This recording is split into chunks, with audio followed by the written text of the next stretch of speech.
a esto Dios no me llamó. Entonces uno tiene que estar dispuesto en la vida a hacerse preguntas, autohacerse preguntas difíciles y después poder convivir con esas respuestas. Qué duro. Decir en qué soy bueno, en qué no lo soy, cuáles son mis limitaciones. Yo le llamo a eso discernir el verdadero llamado de Dios para nuestras vidas, para lo que tengamos que hacer. Es estar dispuesto a veces a dejar que los sueños personales, algunos se tengan que morir.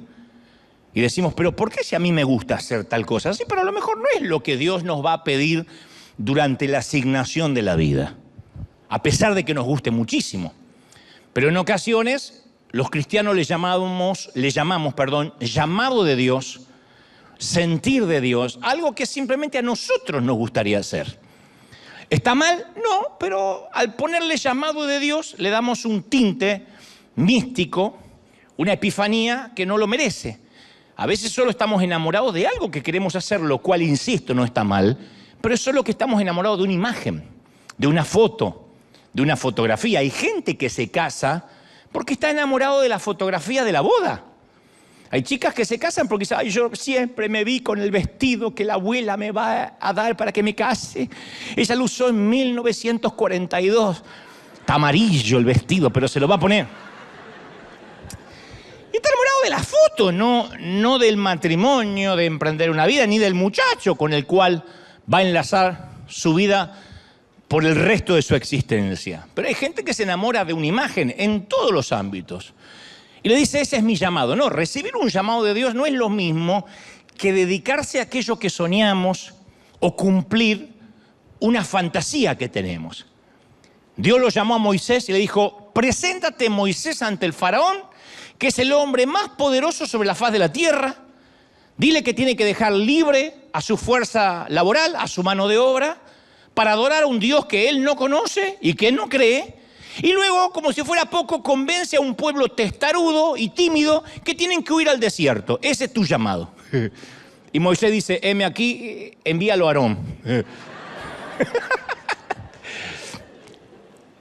Después Dios lo llama a Jonás y le dice, dirígete a Nínive, la ciudad más corrupta, la más violenta del mundo en este momento, y dile a sus habitantes que se decidan, o se arrepienten o mueren. Y Jonás dice, ¿a qué hora pasa la ballena que va para la dirección contraria? Dios lo llama a Jeremías a predicar a un pueblo que no quería escucarlo. Y Jeremías, cuando recibe el llamado, dice las Escrituras que lloró tanto que desde aquel entonces se lo conoce como el profeta llorón. ¿Qué te parecería tener ese título? ¿Cuál es tu llamado? Bueno, mi tarjeta de presentación, evangelista llorón, pastor gimoteador o quejoso. Entonces, cuando Dios llama a Abraham a abandonar el hogar, a Gedeón a dirigir un ejército, a Esther a parar un genocidio, a María para dar a luz el Mesías, sus respuestas nunca fueron, uy, sí, era el sueño de toda la vida, como dije hace unos meses atrás. No me imagino a María, quinceañera, adolescente, vas a quedar embarazada por el Espíritu Santo. Uy, sí, mi sueño de chiquita, siempre quise que me embarace el Espíritu Santo. No hay uno que diga, ese era mi sueño. Toda mi vida me imaginé caminando por el desierto con 4 millones de rebeldes. No. Y yo en estos años he aprendido que si la tarea que Dios me está asignando es algo que yo podría manejar con mis propias fuerzas o está a la altura de lo que yo podría hacer, quizá lo más probable es que no venga de Dios. Porque ¿para qué necesito a Dios si yo lo puedo hacer? Cuando voy a los llamados genuinos de Dios son tipos de tareas que Dios asigna que va más allá de lo que el hombre puede hacer. Dios no llama a Moisés para que pastoree un par de ovejas más. No llama a Gedeón para que vea si puede hacer algo. Le dice que con 300 soldados tiene que hacer frente a miles. Si Dios no está en la ecuación, no lo puede lograr. Yo conocí alguna vez una charla privada entre un pastor y uno de sus líderes más cercanos. Que no salga de acá, porque yo la conocí, que no salga de ustedes. Resulta que este líder cercano le dice a su pastor que Dios lo llamó y que quiere ser un pastor independiente. Y entonces su pastor le preguntó, ¿y qué realmente te gustaría hacer siendo pastor de tu propia congregación? O sea, en otras palabras, ¿qué crees que harías que no estés haciendo ahora aquí? Y el muchacho respondió, bueno, yo voy a predicar, voy a salvar almas, voy a hacer evangelismo, voy a ayudar a los pobres. Y el pastor le dijo, pero no es lo que estás haciendo ahora. Sí, dice, pero si yo lo hago para mi propia congregación, no tengo que reportar a nadie, la gente va a verme en todos lados, mi foto va a estar ahí, porque si me quedo siempre voy a estar condenado a no ser el número uno, el pastor principal. Y entonces su pastor le dice, bueno, tienes razón, pero me temo que no tienes un llamado divino, sino que lo que tienes es ganas de ver tu foto. Lo cual no está mal, pero uno debería decir, tengo ganas de ver mi foto. Y no decirle llamado. Obviamente el líder, el muchacho, se fue iracundo, maldiciendo a su pastor, porque entendía que no lo iban a dejar crecer. Y esto pasa a lo largo y a lo ancho de todas las congregaciones, de todas las instituciones, cuando confundimos nuestros deseos de hacer algo con el llamado. Entonces después empieza la fatiga, el desánimo, la pérdida de gozo, la falta de energía, un sentimiento de incapacidad y uno se empieza a llenar de rencor porque decimos yo creí escuchar a Dios, yo creí que Dios me estaba mandando. Yo recuerdo cuando niño escuchar con horror a jefes de familia decir voy a abandonar mi trabajo en la fábrica y voy a vivir por fe, Dios me llama a vivir por fe. 8 hijos tenía el condenado y se fue a vivir por fe. Lo lógico que a los 2 meses estaban todos los chiquitos muertos de hambre. Y él andando de casa en casa a ver quién le regalaba algo de comida. Pero él dijo, es que Dios me llamó a vivir por fe. Dios nunca va a hacer algo que vaya contra el sentido común, que nos haga transitar por los rieles de la estupidez. Eso no es fe. Eso no es creerle a Dios y bajarse de la barca. Eso en ocasiones es simplemente no reconocer que a lo mejor este hombre quería dejar la fábrica y no quería trabajar más. A lo mejor quería amanecer todos los lunes a las 11 de la mañana sin que nadie lo molestara.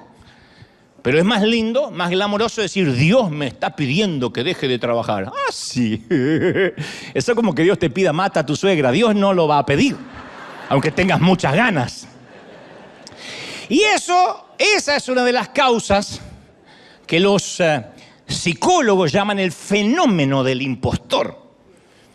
Que después tratar de vivir una vida tratando de cubrir la baja estima, la inseguridad. En el caso de este muchacho, no quería hacer algo diferente a lo que ya venía haciendo. Él quería su foto en primera plana. A ese síndrome se le llama querer ser cabeza de ratón en lugar de cola de león. Hay gente que prefiere ser el jugador número 10, tener en la camiseta el número 10 en el Deportivo Barrial, antes que estar en el banco de suplente del Paris Saint-Germain. Hay jugadores que dicen, me llamaron de Europa. ¿Y dónde vas? Al Barça. Messi tuvo que estar tiempo en el banco. Ronaldo tuvo que estar tiempo, para los que conocen de fútbol, algunos están diciendo que yo miro béisbol. Bueno, son jugadores de fútbol. Ronaldo tuvo que estar meses sentado en una banca, pero estaba en un equipo europeo, en las grandes ligas, que es mejor que jugar en un partido, en un equipo pequeño de Portugal.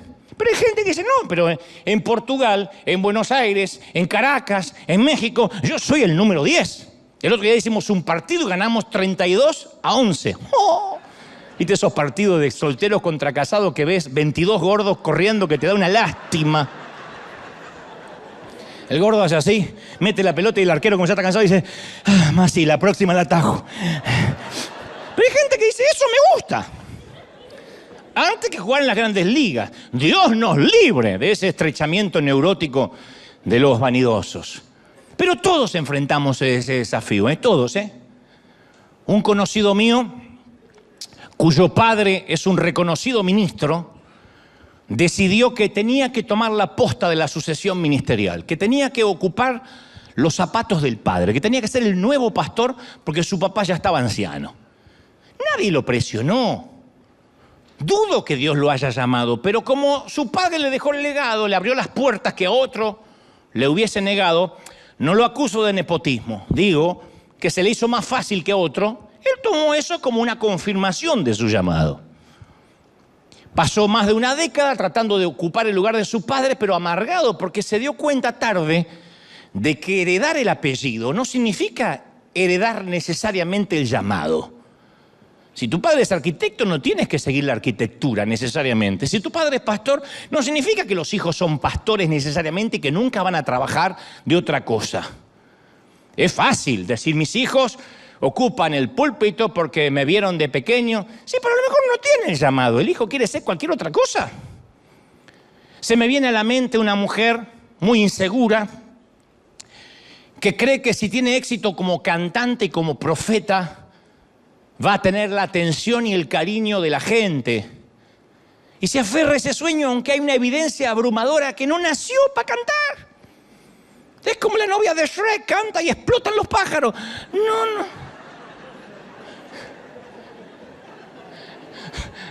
Dios no la dotó con esos dones. Pero ella se aferra a ese sueño. Y siempre que alguien trata de decirle que está cometiendo un error, le causa un dolor insoportable porque siente que la rechazan, que no creen en su llamado, que le quieren poner un pie encima. Entonces, cuando no diferenciamos nuestros deseos personales con el auténtico llamado de Dios, la realidad se nos convierte en una enemiga. Y empezamos a cerrar los ojos a las indicaciones de que a lo mejor estamos tratando de hacer algo para lo que no fuimos llamados. O lo que es aún peor, para lo que no fuimos dotados. Hay gente que no tiene el don de la administración. ¿Significa que va a ser un desastre administrativo su vida? No, significa que siempre va a tener que tener un buen administrador al lado. Hay gente que no tiene la verborragia para comunicar, para articular, y a lo mejor tiene el empuje, tiene las ganas, la visión, pero no sabe expresarlo. No tiene el don. Y seguir insistiendo en creer que uno lo tiene es sentenciarse a vivir lo que uno no es. Eso es un impostor. Entonces, si uno tiene el valor de reconocer las limitaciones y aceptarlas, decirle, yo para esto no sirvo, para esto sí, experimentamos una enorme libertad. La sabiduría es eso, decir, en qué yo no soy bueno y no lo voy a hacer nunca. Eso es parte de la sabiduría, saber qué es lo que no voy a hacer. Hay algunas de mis limitaciones que a mí no me molestan mucho. Porque a mí no me importa si no soy bueno para las tareas de handyman.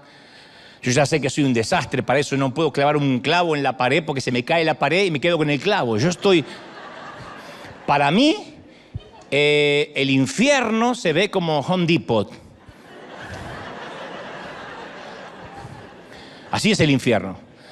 Haces mal las cosas, Satanás dice, vamos, métete entre las herramientas donde será el fuego eterno. Para mí es eso. Hay otro que le fascina. A mí, yo soy pésimo para las matemáticas. Siempre tuve que tener buenos administradores alrededor porque los números me aburren. La lógica perfecta de las matemáticas, la física, la química, siempre me parecieron géneros demoníacos. Yo no voy con eso. Pero tengo otras limitaciones que sí me duelen. Me duelen porque son sueños que han tenido que morir. Y yo recuerdo mis fracasos más decepcionantes. Yo siempre pensé que quienes nacían con el enorme don de cantar bien y poder vivir de su don son gente muy privilegiada. Yo veo que viajan por el mundo los cantantes, cantan las mismas eternas y viejas canciones como Luis Miguel, vuelven y hacen sold out en todos lados y va a cantar la chica del bikini azul otra vez. Y les pagan una fortuna.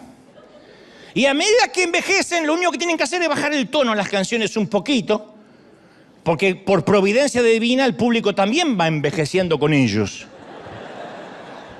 Solo cambia el tamaño de las pantaletas que les arrojan.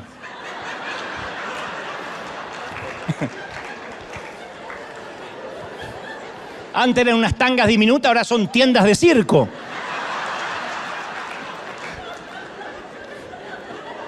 ¿No? Y el puma queda tapado así bajo una tienda. No sabe qué pasó.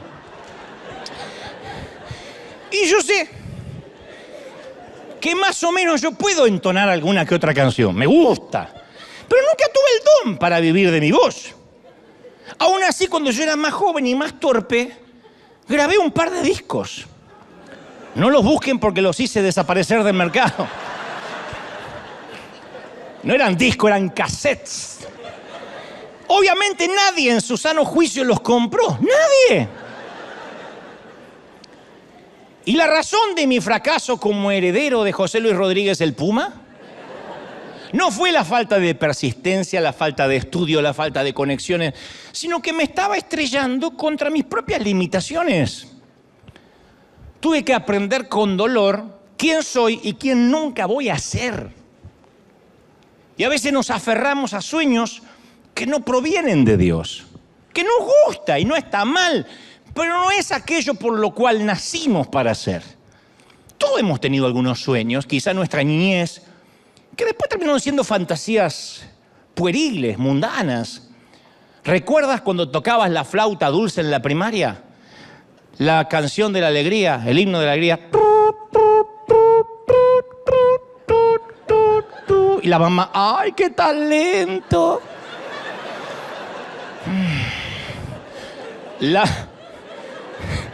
Lamento ser yo quien te dé la noticia, pero esa compañía disquera nunca te va a llamar en la perra vida, nunca te va a llamar. Queremos que toque el himno de la alegría y sacarla como un éxito en la disquera. No va a pasar. Entonces, en algún momento tenemos que dejar de ir a esas fantasías para poder abrazar el llamado que Dios nos ha dado. Entonces, yo he llegado a comprender que los sueños de Dios son mejores que cualquier sueño que nosotros podamos soñar para nosotros mismos. El destino que Dios tiene para nosotros es mucho más grande que cualquier cosa que imaginamos para nosotros. Yo imaginaba que lo más lindo que me podía pasar era ser cantante. Nunca me hubiese soñado que Dios me iba a prestar oídos de millones de gentes para yo transmitir su mensaje. Dios tenía hoy no cambiaría por nada del mundo lo que Él me ha dado por lo que yo quería hacer. Por eso es vital que uno se dé cuenta a tiempo que heredar una túnica de colores no significa que estamos listos, porque la estupidez también se viste de trajes caros. José, estoy hablando del José bíblico, se vistió de Prada. Su padre le regala un traje de diseño. Algunos ya conocen la historia. Que le regale a un hijo un traje de diseño quería decir que era el escogido, el hijo consentido, el hijo de la vejez. José nunca tuvo que preguntarse si su papá lo amaba, porque José era el hijo del cual su padre presumía. José, me imagino que podía quedarse acostado hasta tarde, jugar más tiempo, trabajar menos, salirse con la suya. Jacob, su padre, transpiraba favoritismo para con José.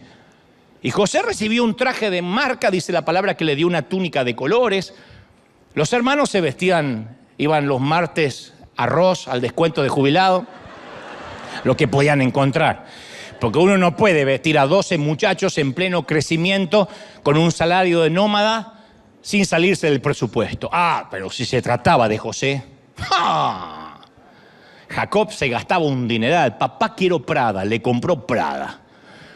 En esos días la vestimenta era una expresión del estatus. Y José tiene un traje que lo hace especial y cree también que es un llamado, que es un hombre especial. Pero todavía no sabe José que a un llamado no lo determina la ropa, el favoritismo, el favor, la gracia, sino el carácter. Porque uno se emociona a veces fácil con los regalos de Dios y no tiene idea la fortaleza que se necesita para llevar a cabo ese regalo de Dios, para mantenerlo, sostenerlo. Sin el carácter de Dios no se llega lejos. Sin el carácter de Dios no podemos sostener ni disfrutar la bendición. Por eso hay gente que no puede prosperar financieramente, que Dios, lamento si hay alguien que se sienta correspondido, pero que Dios el resto de la vida lo va a tener con lo justo, porque su carácter no está capacitado ni moldeado para administrar una fortuna o más dinero. Hay gente que apenas tiene más dinero, ya está, desaparece de la iglesia, cambian sus prioridades.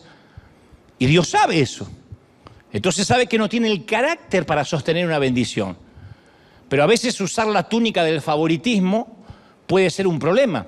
Cuando nos sentimos el niño consentido, vamos a necesitar que a veces la vida, que Dios nos dé un par de buenos golpes para entender que no toda la vida podemos andar luciendo un vestido de colores. Estoy hablando en términos metafóricos, por supuesto, desde luego, ¿no? Podemos crecer pensando que somos el manojo de cosecha más grande en medio de las pequeñas y sumisas, que somos el tapón del océano, la última Coca-Cola del desierto. Entonces cuando llega alguien más inteligente, más ungido, más atractivo, nos mueve el piso porque estamos inseguros. A veces queremos ser los únicos que se visten en Prada o de Prada. Y debajo de ese traje de diseño, a veces escondemos el temor de perder nuestra posición favorable, porque José no solo vistió una túnica, sino que también tuvo grandes sueños acerca de su destino. Y los sueños en la época de José simbolizaban algo profético. Estos sueños eran impactantes porque hablaban del futuro de José.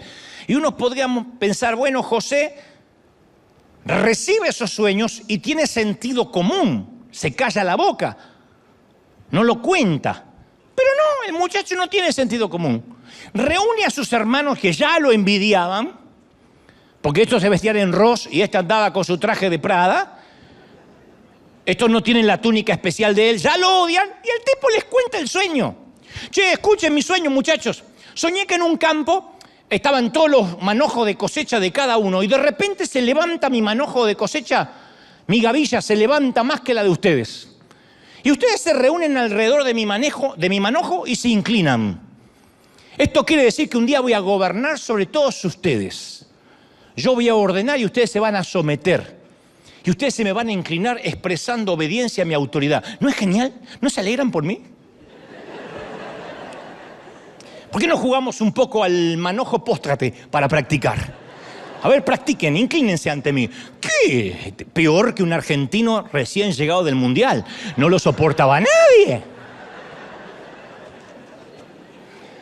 Y el autor deja muy claro la respuesta de sus hermanos. Y lo odiaron aún más por los sueños que él les contaba. Esto es un serio caso de envidia manojera. Por contar sueños, o gavillera, por contar sueños que no tiene que contar. Ahora, José va a lograr grandes cosas, va a ser famoso, va a hacer que su padre se enorgullezca y empieza a hacer autopromoción de lo grande que será su vida. Y ahí empezamos a descubrir que la estupidez también se viste de Prada o de Gucci, menos de Hugo Boss, pero además se viste de todas las marcas.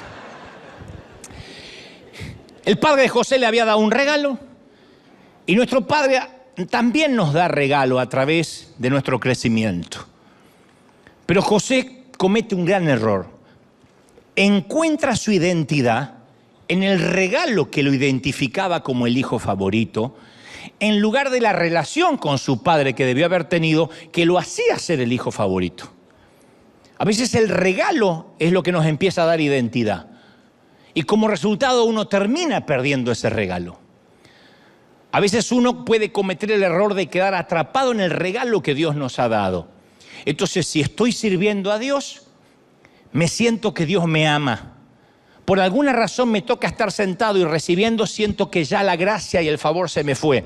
No, a menos que tome identidad de lo que hago y no de lo que soy. Es espantoso ver gente que a veces se va de una congregación a otra porque allá le van a dar un puesto o le van a dar algo para hacer.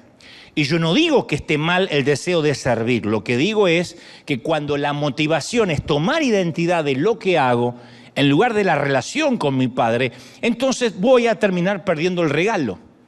Porque uno puede asignarse identidad en el ministerio, en el servicio, en lugar de asignarse la identidad en el Dios al que decimos servir. ¿Me siguen, sí o no? Me miran con la carita así medio extraña, yo no sé si me están siguiendo. Cuando uno toma identidad de lo que hace, corre el riesgo de perder el regalo. Entonces quiero aclarar algo importante. El padre le dio el regalo a José, no fue su padre el que se lo quitó. José perdió su túnica por sus propias acciones. Él la perdió porque estaba orgulloso de lo que representaba. Cuando Dios nos da regalos, Él nunca nos lo quita. La Biblia dice que irrevocables son los llamados de Dios. Irrevocable es el llamado y el don de Dios. Dios no te quita el don, lo cual no significa que vas a ser salvo, pero no te quita el don. Yo conocí una profeta que se fue de la iglesia y se hizo bruja. Y el mismo don que tenía para profetizar ahora era bruja. Pero eso no significa que tenga a Cristo en su corazón. Posiblemente si yo no me toca el día de mañana predicar, pueda tener la misma verborragia para hacer otra cosa, pero eso no significa de que voy a quedar mudo tan solo porque me vaya de la iglesia. Pero nosotros podemos perder los regalos de Dios. ¿Cuánta gente tiene un don de Dios maravilloso y no lo puede usar o lo usa mal porque su corazón no es correcto? Lo usa mal porque su corazón no está alineado con Dios. José, cuando recibe la túnica de colores de su padre, tenía 17 años, pero era soberbio, ufano, petulante. Dicen algunos historiadores, lo cual no estoy de acuerdo, que era casi un argentino. Yo creo que era mitad salvadoreño y mexicano.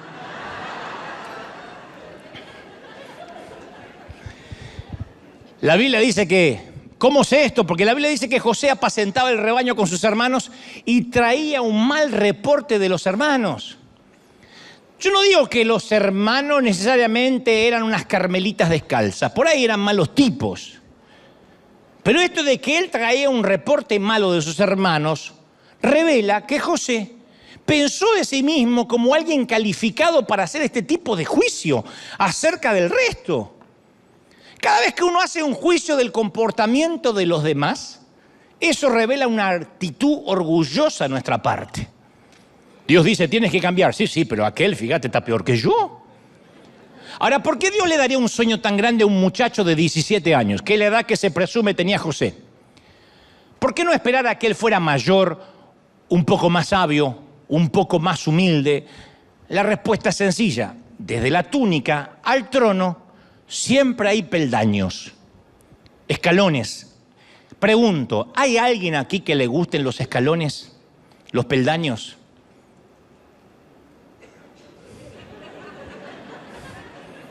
Yo cuando era más joven, yo estaba muy impaciente cuando me encontraba con una escalera y como tengo las piernas largas, siempre subía de 2 a 3 peldaños a la vez, así, de a 3. Yo siempre encontraba la manera de esquivar personas mayores porque siempre era demasiado impaciente a esperar que estos subieran peldaño a la vez. Ahora,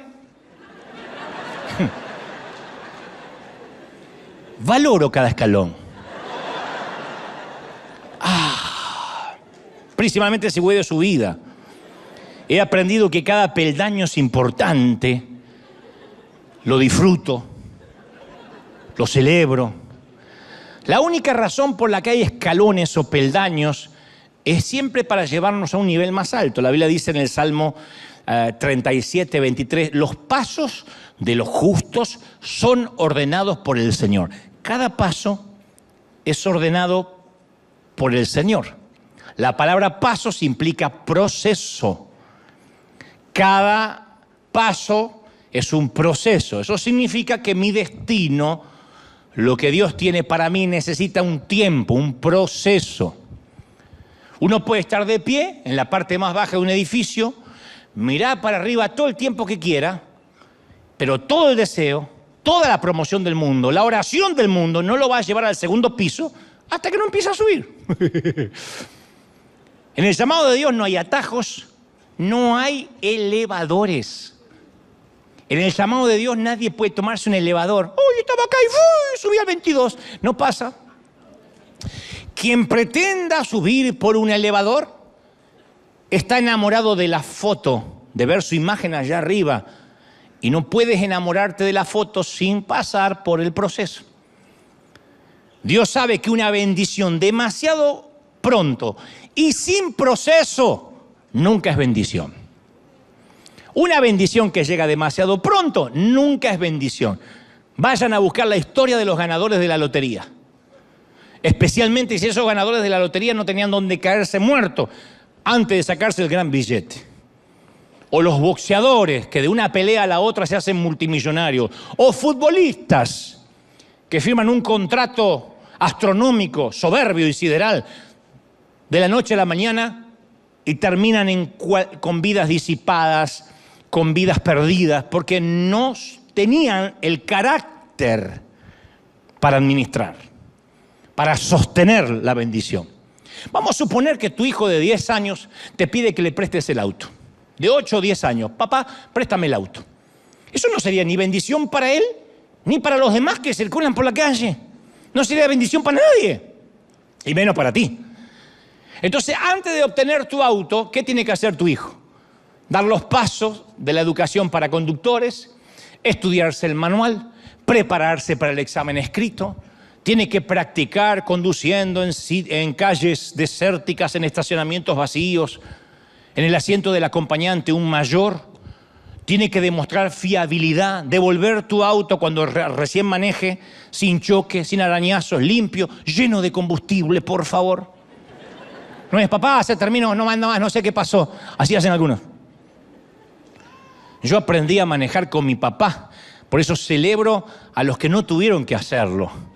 Porque no hay peor cosa que aprender con el padre que tocarle el auto, era tocarle su hígado. Pero tenía tantas ganas yo de manejar que me aguanté. ¡Pero sos idiota, imbécil! ¡No, me la vas a romper! ¡Así no! ¡Frená, animal! Y con ese ímpetu salí a la calle. El otro día me estaba acordando. ¡Cuidado que vas a matar a un chino! De ahí viene el trauma.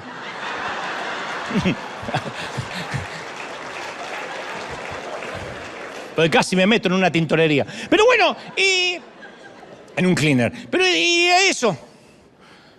Los pasos son parte de nuestro proceso de maduración. Yo a veces he orado para que Dios diseñe otro proceso a mi manera, más rápido. Jamás ocurrió. Porque el Señor ordena mis pasos. Y cuando intenté acelerar el proceso de Dios, me frenó diciendo, no, Dante, te saltaste un par de pasos, regresa al casillero anterior. Y acepté el proceso, con dolor. Tal vez quieres hijos, pero no estás listo para ser padre. Y el poder procrearlos no necesariamente significa que estás capacitado para ser padre. Quizás quieras una pareja, pero no estás listo para el matrimonio. Capaz que le estás pidiendo más a Dios en tu vida, pero tienes que aprender a manejar lo que tienes ahora. Entonces muchos renuncian al duro trabajo del proceso o se desencantan con el proceso porque no ven resultados. Ese es el gran problema del endeudamiento de mucha gente que a lo mejor conduce un auto que no puede sostener.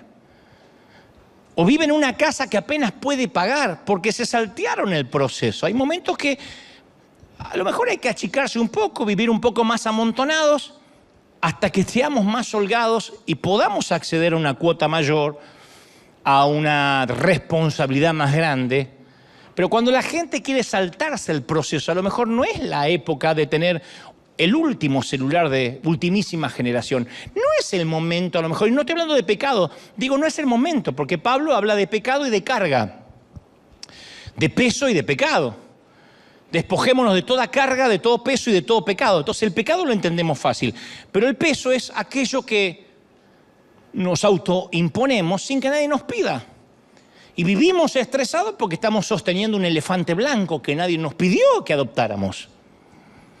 ¿Podríamos vivir más livianos? Claro.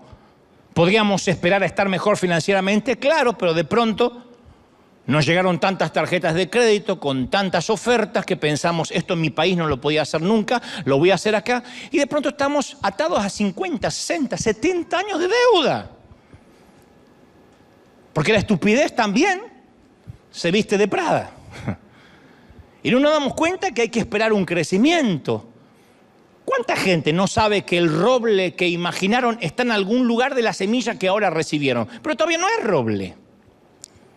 Y cuando la vida no va por el camino que habíamos planificado, ¿cuál es la opción más fácil? Renunciar, mandarnos a mudar. Bueno, este empleo, esta familia, no es lo que soñé. Yo había soñado a esta altura de mi vida grandes cosas, jugar en una liga más grande, así que ¿para qué ser fiel en donde Dios me puso?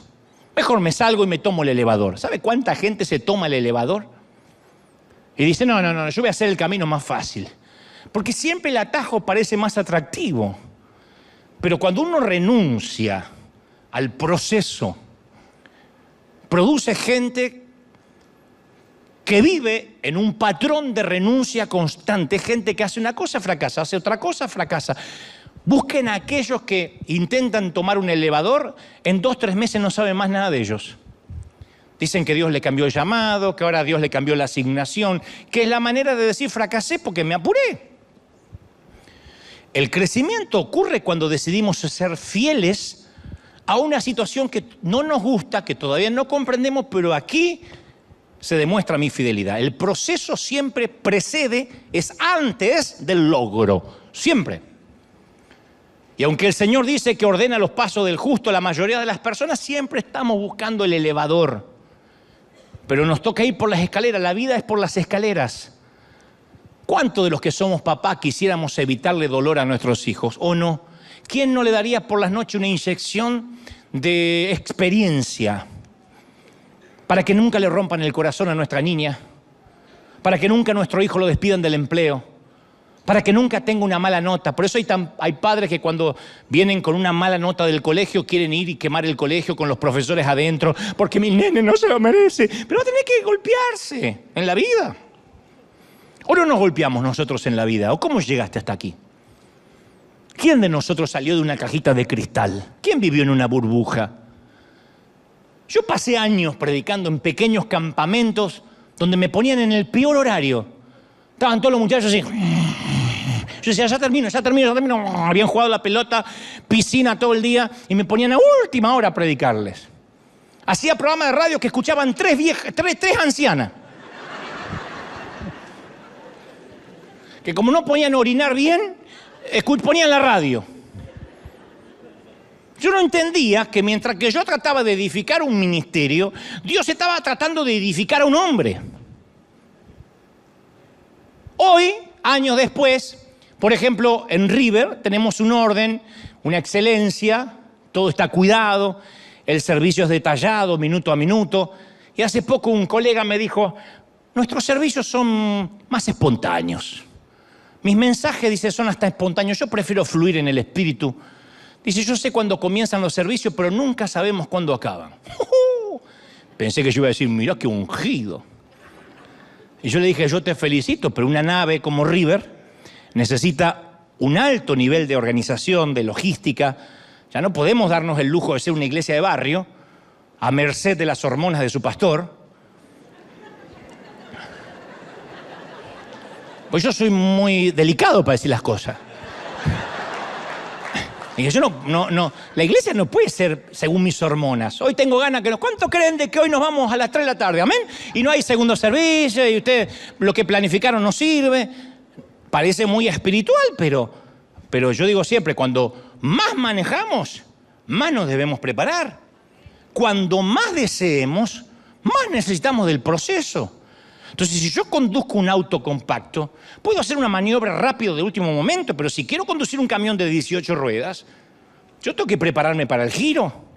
Entonces, Dios no va a darnos cosas grandes hasta que no aprendamos a manejar las cosas pequeñas. Y este colega mío, mientras que siga teniendo servicios hormonales, dudo que alguna vez tenga una mega iglesia. Porque Dios no le va a decir, bueno, pero cuando tengas miles seguramente vas a respetar los horarios. Ahora eres un despadroso, pero cuando tengas miles, seguramente el servicio va a terminar a una hora prudente y te vas a preparar en lugar, no sé por qué estoy diciendo esto. Pero volvamos a nuestro José, dejemos a mi amigo en paz.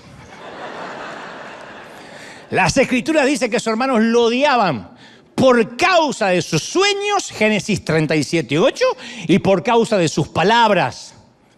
O sea, no eran los sueños de José lo que ofendía a sus hermanos, por si alguien está pensando, ¿y qué culpa tengo de que Dios me dé una visión? No es la forma que hablaba de sí mismo lo que exasperaba a los muchachos. Pero los que tienen 17 no son los únicos que presumen, ¿eh? Desafortunadamente presume gente de 30, de 50, de 60. Parece que todos somos susceptibles a presumir en algún momento. Hace muchos años, Sam Hinn, un querido predicador que coincidí con él en Argentina, me dijo, hijo, tengo una palabra, la tengo anotada, la encontré en la parte lateral de una vieja Biblia que tengo en casa. Dice, nunca te preocupes por promocionar tu fuego. Si de verdad lo tienes, la gente correrá de todas partes del mundo para verte arder. Nunca tendrás que hablar del fuego, el fuego hablará por ti. Y eso es para todos los órdenes de la vida. El mundo vendrá a verte arder. Entonces no necesitamos presumir de los dones que tenemos. Y yo he notado con dolor y espero que ustedes no sean tan torpes como este servidor. Cuando yo digo con dolor es porque lo aprendí del peor modo. Tan pronto uno empieza a hablar acerca de lo que Dios ha hecho por medio de uno, Dios inmediatamente deja de hacer cosas a través de uno. Dios no comparte su gloria con nadie. Cuando empezamos a tomar la gloria destinada a Dios y la empezamos a disfrutar, la unción del Espíritu Santo nos deja. Es inmediato, como apagar el interruptor de una luz. Entonces, ¿qué tiene que hacer uno en la vida? Tomar control de la lengua. Decir, no tengo que hablar, que hable mi vida, no que hable yo. Porque si tenemos problemas con el alardeo, con la presunción, tampoco es un problema solo de la boca, de la lengua. Porque a veces parece que estás centrado en la boca, decimos fulanita, menganito es bocón. Pero el problema comienza en el corazón. Jesús dijo eso precisamente en Mateo 12:34, porque de la abundancia del corazón, ¿qué habla? La boca, la jeta. Dice la versión Dante, habla hoy, de la abundancia del corazón habla la jeta. Eso es así. Mateo 15:18 agrega el Señor, pero lo que sale de la boca proviene del corazón. Y esto contamina al hombre, no lo que entra. Lo que sale es lo que contamina. La Biblia deja claro que si tenemos problemas con lo que sale de nuestra boca, hay que echarle un vistazo al corazón. Porque lo que haya en nuestro corazón, tarde o temprano termina saliendo por la boca.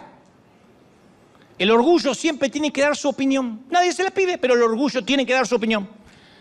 El orgullo tiene que decirle a todo quién es él, qué ha hecho, lo que va a hacer. El orgullo nunca puede cerrar la boca, nunca.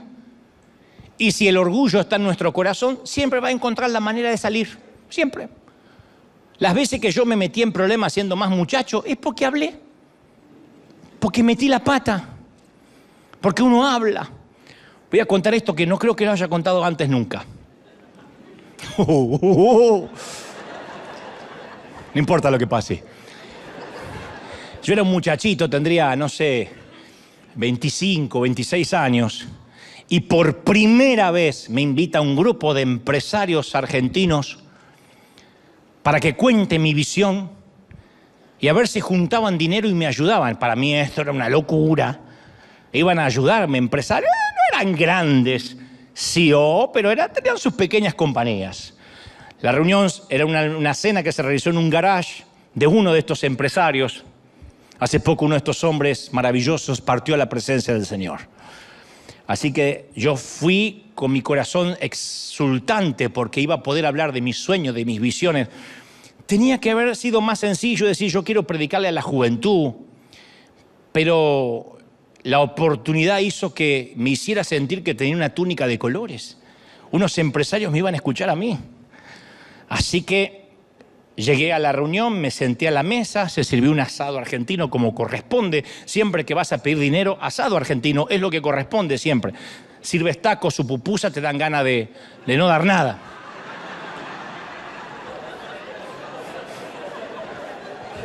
El día que ustedes prediquen, pongan el ejemplo que quieran. Y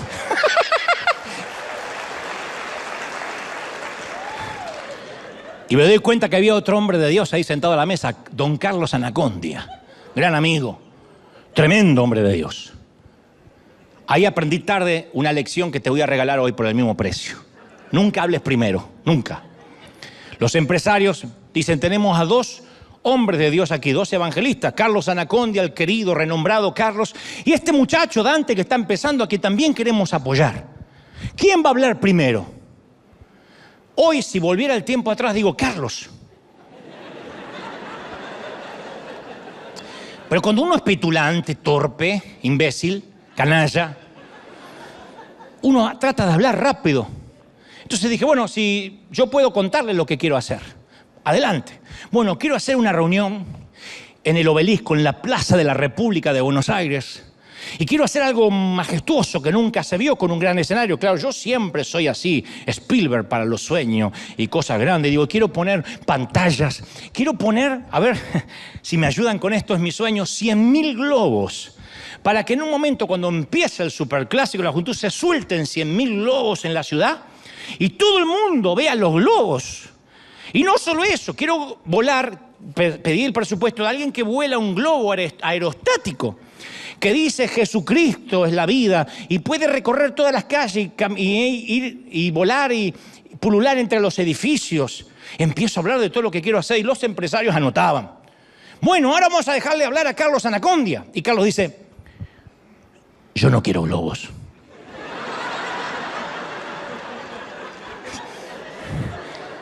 Yo no quiero aerostáticos. Yo quiero almas. ¡Ah! Yo también, pero...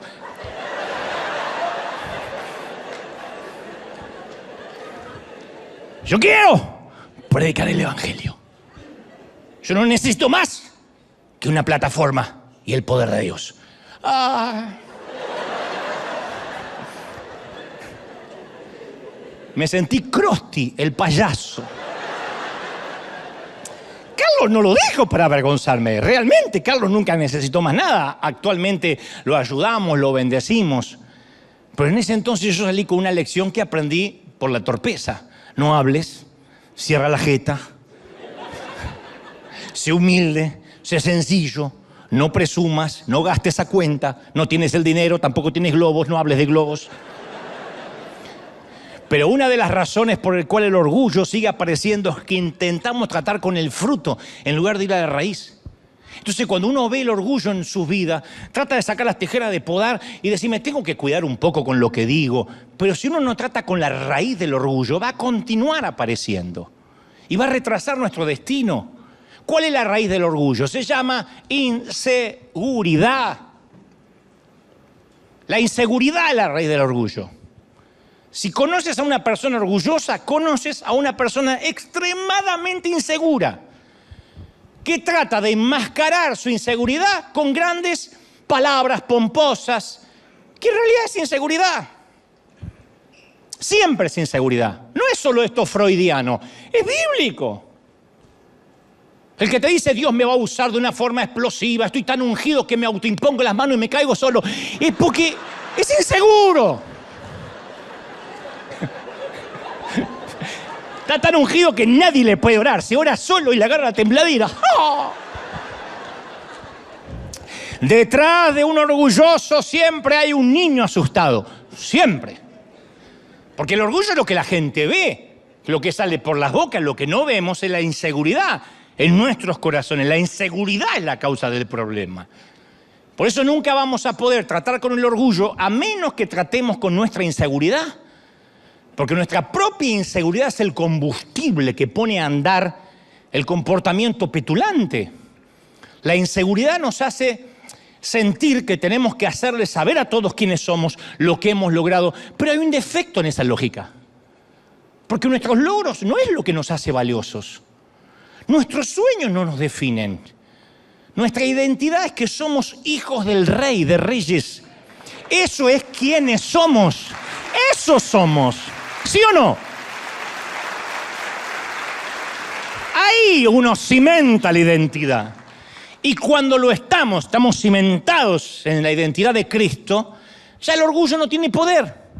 No sé si notaste que el presidente, por ejemplo, de los Estados Unidos, no tiene que decirle a la gente que él es el presidente en ningún discurso. Puedes imaginarte al presidente entrando al salón diciendo, oigan, yo soy el presidente, el comandante en jefe en las Fuerzas Armadas, el líder del mundo libre. Él sabe que él es el presidente. No necesita decírselo a nadie. Jesús tampoco tuvo que decirle a nadie quién era él. Porque sabía exactamente quién era, por eso podía lavar pies. Decía, yo sé de dónde vengo y sé a dónde voy. Cuando Satanás tentó a Jesús, lo primero que intentó es crear inseguridad acerca de su identidad, si eres el Hijo de Dios. Y trata de tentar a Jesús para que demostrara algo. Y Jesús pudo haber dicho, sí, ¿cómo no? No te lo voy a permitir, yo soy el Hijo de Dios. Dame un minuto, te hago un par de milagritos y vas a ver quién soy. En lugar de esto, Jesús dio un hermoso ejemplo de seguridad. Él se aferró a las palabras de su Padre, dijo, escrito está. Y todo lo que Dios espera hoy de nosotros es que nos apoyemos en Él, que nos apoyemos en esa verdad, Jesús lo declaró en Juan 15:5, dijo, separados de mí, nada podréis hacer, nada. Yo siempre digo que soy un hombre sin oficio ni profesión, aunque hago televisión y puedo escribir alguno que otro libro y dar conferencias, sé que sin la unción de Dios, de verdad, no es falsa modestia, soy un torpe muchacho. Bueno, ya no tan muchacho, pero torpe. Me sigo viendo joven todavía. Pero yo encontré un método muy fácil para mantener frescas estas verdades de la identidad de Dios. Pasar tiempo con Dios. Parece algo infantil, pasar tiempo con Dios. Es muy fácil ser humilde cuando uno permanece en la presencia de un Dios santo. Muéstrame un tipo orgulloso, te voy a mostrar un tipo inseguro y alguien que no ora realmente. Porque arrodillarse y decir, Señor Jesús, acá estoy en tu presencia, dame, Señor, las multitudes y permite ir a las naciones y que la chiripiorca me agarre, eso no es orar. Orar es dejarse examinar por Él. Lo demás es ir a plantearle sueños al genio de la lámpara. Si uno entra al lugar de oración, es muy difícil, si se deja examinar, salir de esa reunión sintiendo orgullo. Mi manera para vencer el orgullo de ese muchacho que te hablé, a este hombre que creo que hoy soy, no es que ahora soy más santo, es que aprendí a estar más tiempo con Dios. Moisés quería hablar cara a cara con Dios, pero no estaba buscando cumplir su sueño. Él buscaba una relación con Dios, amaba ver su rostro.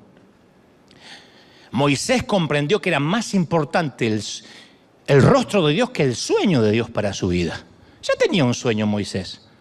Era el liberador de Egipto. Sin embargo decía, muéstrame tu rostro. Por eso si uno no está seguro de su llamado, yo te animo a que busques no el sueño, sino al dador del sueño. Que digas, yo quiero encontrarme con Dios. Cuando uno realmente tiene un encuentro con Dios, se le acaban las boberías, se le acaban las tonterías, porque no me mencionan, porque no me dijeron, pero que yo no figuré, pero debieron haberme dado las gracias al menos, no noté que me aplaudieron. Todo eso desaparece cuando uno está allí chiquitito ante la presencia de Dios. Todos sabemos que hay que usar las escaleras subiendo un peldaño a la vez, pero caramba, que insistimos con el elevador. Yo me acuerdo que una vez estábamos cenando con unos amigos en el patio de su casa, pleno verano, tenían una luz azul y escuchamos permanentemente un zumbido en la oscuridad. Yo pregunté qué era ese ruido y me dice, es el sonido de los mosquitos golpeando el aparato eliminador de insectos. La luz los atrae, los tipos vuelan hacia la luz y se electrocutan. Hacían zzz, zzz, zzz, quedaban los tipos. Toda la noche el sonido, cientos de ellos hacia la luz.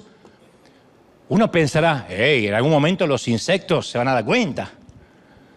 Creo que van a observar la luz azul, van a ver un tapizado de cadáveres de sus impulsivos parientes y van a decir, acá algo raro pasa. Pensarás que algún mosquito reflexivo va a decir, hey muchachos, paren un minuto. Yo puedo ver que los amigos nuestros van hacia la luz y no vuelven. Mi señora fue allá hace como media hora, no volvió. Fue mi suegra, dije está bien, pero después fue, ¿no será que ese no es el camino? Jamás un mosquito hace eso. Aparentemente se dicen a sí mismos, yo sé lo que estoy haciendo. Yo tengo el llamado a acercarme a la luz azul. Yo sé que todos antes de mí fracasaron, pero yo voy a demostrar que voy a tener éxito. Voy a ser el primero que viole todos los principios del sentido común, la lógica, la falta de proceso. Voy a saltarme los escalones y a mí me va a ir bien. A mí me va a ir bien.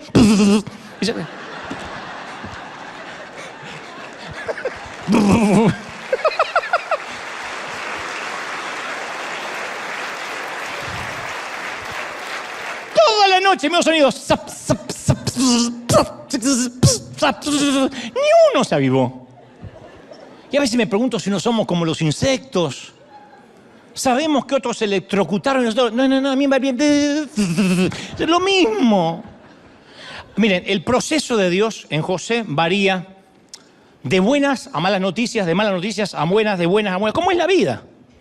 Nadie es 365 días feliz. Nadie es 7 días de la semana feliz. Si alguien dice, yo soy feliz siempre, eso es esquizofrenia. Siempre soy feliz. Eso es esquizofrenia, eso no es real.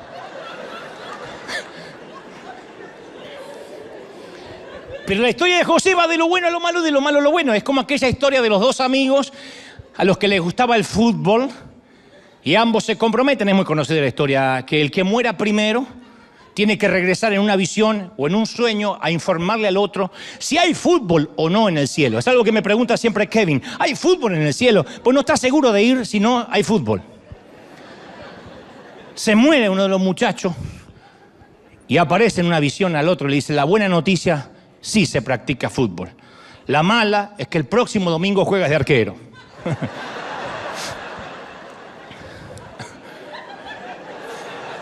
Mirá el delay. Siempre hay un satélite. Uno cree que todos se ríen a la vez. Siempre hay un satélite. Y el proceso de José se parece a esas historias que por momentos no sabes si alegrarte, si ponerte a llorar. Hay una historia de una novia que le dice a su prometido, tengo que confesarte algo, pero no estoy segura si es bueno o malo. Y el joven dice, mira, si la confesión tiene algo de bueno, ¿qué tan malo puede ser? Bueno, quiero decirte que tú besas mejor que todos tus amigos.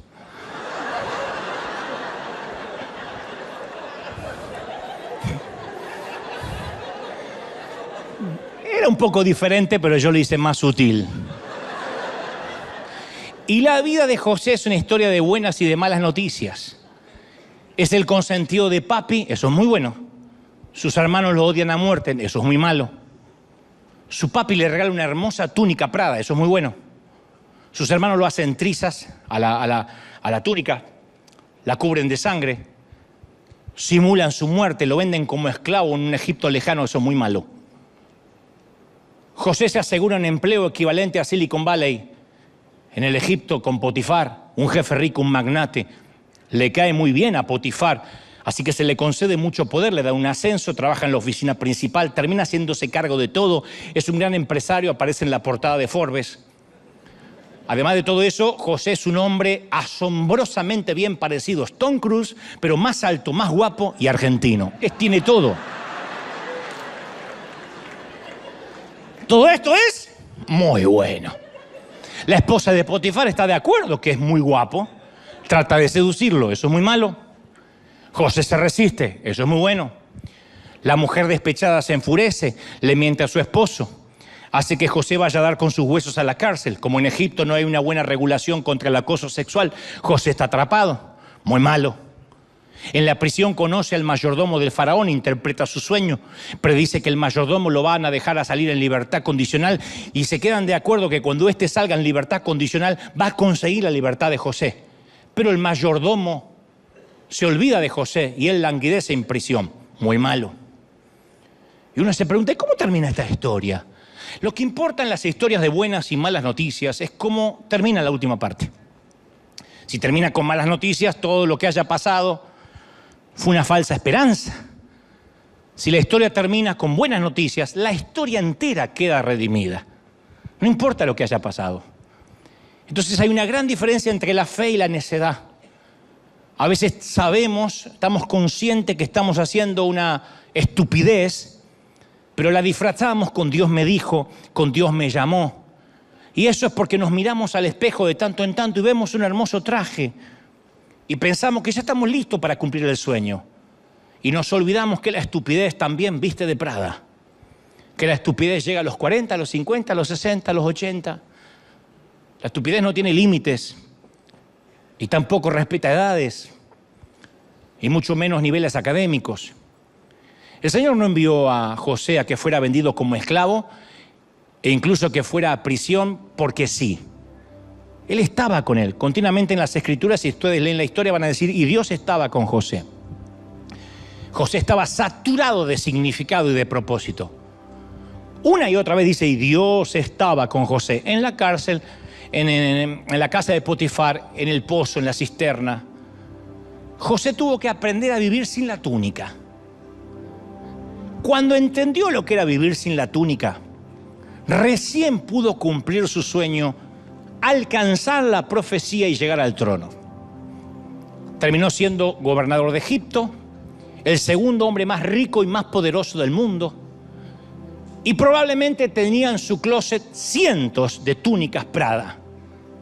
Cuando ya fue poderoso, Dios le restituyó lo que había perdido al 100%.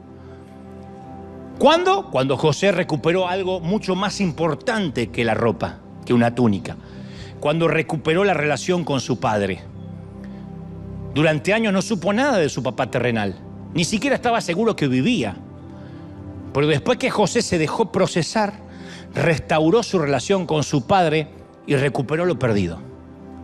Entonces hoy quiero que agradezcamos por la temporada que nos toca vivir sin la túnica de colores. Porque significa que Dios tiene un propósito. Quiero que te lo grabes. Si las cosas se están poniendo feas, es porque Dios tiene un propósito. Lo que más debe aterrarte es que vivas una vida playita, superficial, que diga, a mí me va bien, yo grandes problemas no tengo. Entonces déjame que te diga, dudo que tengas un propósito. Porque Dios no va a procesar a alguien porque sí. Cuando Dios te procesa, te quiere enseñar a administrar sus graneros. Cuando pasas tiempos de escasez, Dios te observa si te sigues alegrando. Si la alegría del hogar no se va, porque resulta que la alegría y la felicidad estaban reguladas por tu presupuesto. Cuando haces que tus hijos estén felices y agradecidos por el poco pan que hay, entonces Dios te observa que has sido fiel por lo poco y dice, este puede administrar graneros. Este está capacitado para una red repleta de peces. Pero Dios te observa. Observa la fidelidad. En la congregación, en la iglesia, te ponen en un sitio a servir que a lo mejor nadie te ve. Parece que nadie te da las gracias. Dios observa tu actitud. Literalmente, se cumples, eres fiel en lo poco, te pones sobre mucho. Pero nunca he visto a nadie que no pueda obedecer, que no pueda servir en lo poco, que se tome un elevador y de la noche a la mañana de repente esté sobre mucho. No va a pasar. No va a pasar, es matemático, es de manual. Está escrito. Yo a veces pienso cómo algunas personas salen de algunos ministerios, de algunas iglesias, de algunas compañías, y como salen, yo sé cómo les va a ir. ¿Por qué? Porque lo viví. Y lo peor que me pasaría a mí como papá espiritual es ver que sufran lo mismo que yo sufrí. ¿Quién quiere que sus hijos pasen la misma pobreza que el padre? ¿Quién? Un padre desalmado. Y lo peor que me puede pasar es ver a gente con espíritu de mosquito. Yo sé que ahí no vuelve nadie. Y cuando vuelven chamuscados, quemados. Entonces me dan ganas de decirle, no, vive el propósito, agradece este tiempo. Porque el propósito significa que el Dios de los sueños es más importante que los sueños de Dios. Entonces Dios nos lleva a veces por un embudo, ¿cómo decirlo? Por un valle, para que nos encontremos con Él. Y a partir de que uno tiene relación con Dios, uno es más fácil para luchar con el orgullo, no se te vuelan los pájaros por nada, mantienes la humildad, la sencillez. Yo puedo hacer bromas de mi orgullo, de mis torpezas, porque sé que cada día, aunque me cuesta horrores, estoy creciendo un poquito más conforme a la estatura de la plenitud de Cristo. Me falta, hasta que Cristo venga o hasta que me toque bajar al sepulcro, seguiré creciendo, porque Dios todavía tiene propósito para mi vida. ¿Crees que tienes propósito para Dios? ¿De verdad lo crees? ¿Quién cree que tiene propósito para Dios? ¿Quién cree? ¿De verdad crees que tienes propósito? ¿De verdad lo crees? Dios te va a moldear. Te va a moldear como el alfarero, te va a desarmar, te va a volver a armar, te va a quitar con el cincel, va a cincelar las partes ásperas de tu carácter. Y agradece cuando eso pase. Tiene que pasar. Hay cosas que yo le digo, Señor, ya no quiero volver a pasarla más. Y Dios me dice, sí, regresa otra vez. No has pasado bien la prueba. A veces me siento con el pecho inflado cuando reacciono en el espíritu y no en la carne. Porque la carne no es que se quedó en las aguas del bautisterio y murió para siempre. Eso que dicen, yo ya no tengo más carne. Yo acá no veo ningún espíritu caminando. Todos tienen carne. Algunos más carne que otros, pero carne al fin. De manera que uno tiene que luchar todo el tiempo. Todo el tiempo. Y a veces, ante una misma situación que ya viví antes, ahora reacciono en el espíritu. Y antes reaccionaba en la carne. Como dije una vez, cuando reaccionas en la carne, hay una satisfacción. Se lo dije. Le dije de todo. ¡Ay! La carne hace qué lindo, pero el espíritu en minutos se te empieza a afligir. El Espíritu Santo se contrista. Porque te escuchas lo que dijiste y no lo puedes creer. Es que me sacó de las casillas, es que sacó lo peor de mí, mi peor versión. Pero el diablo celebra y el espíritu se contrista. Porque no tenías que reaccionar así. Porque no tenías que responder así. Porque el poder no puede estar sobre el otro. ¿Qué importa que el otro te insulte? Si reaccionas, eso es lo que hay en tu vida. Entonces tu corazón es una cloaca que cuando alguien la aprieta sale todo lo peor y lo más feo. Y yo he pasado por esas etapas donde reaccioné mal. Hasta el día de hoy daría lo que sea por volver el tiempo atrás y callarme la boca. Pero después me vuelve a pasar la misma situación porque Dios dice, esta es una materia que tienes que rendir, si no, no puedes conducir un camión de 18 ruedas. Y entonces ahora tengo ganas otra vez de que la carne se satisfaga y respondo en el espíritu, con autoridad, con sentido común, pero no dejo que la carne tome lugar. ¿Y sabés lo que pasa? La carne se frustra. Ay, me siento un estúpido, tenía que haberle dicho. ¿Por qué no le dije? Pero el Espíritu Santo se vivifica y dice, bien hecho, siervo fiel, estás pasando el proceso. ¿Cuántos quieren este proceso de Dios? ¿Lo quieres? Vamos a ponernos de pie. Vamos a orar, vamos a levantar nuestras manos al cielo y vamos a orar. Vamos a orar por los que están recibiendo al Señor por primera vez. Si nunca escuchaste un mensaje así, di conmigo, Señor Jesús, entra en mi corazón, perdona mis pecados, anota mi nombre en el libro de la vida. Gracias, Señor, gracias por perdonarme. Y ahora todos levanten sus manos al cielo. Yo quiero orar por ti, aquí en casa. Los que están viendo desde otras partes del mundo, del planeta, de todo el globo. Dios te bendiga, Dios te guarde, Dios te llene. Padre, he transmitido lo que creo me has dicho que diga tu pueblo.